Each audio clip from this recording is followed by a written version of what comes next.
সোনাদিয়ায় প্রাকৃতিক সৌন্দর্য ও জীববৈচিত্র্য রক্ষায় ঐক্যবদ্ধ হয়েছে প্রশাসন ও বিভিন্ন বাহিনী। কক্সবাজারের মহেশখালীর সংরক্ষিত এই দ্বীপে বন উজাড় করে গড়ে ওঠা অবৈধ স্থাপনা উচ্ছেদে পরিচালিত হয়েছে এক বৃহৎ যৌথ অভিযান।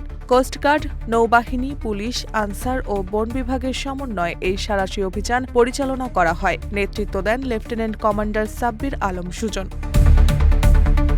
9 মে সকাল 10টা থেকে বিকেল 5টা পর্যন্ত সোনাদিয়া পূর্ব ও পশ্চিম প্যারাবন এলাকায় এই অভিযান চলে। এ সময় উপজেলা সহকারী কমিশনারের উপস্থিতিতে ঝাউবন কেটে সরকারি খাস জমিতে গড়ে তোলা প্রায় 20 থেকে 25টি ছোট বড় ও মাঝারি স্থাপনা উচ্ছেদ করা হয়। এতে পুনরুদ্ধার করা হয় বিপুল পরিমাণ সরকারি জমি।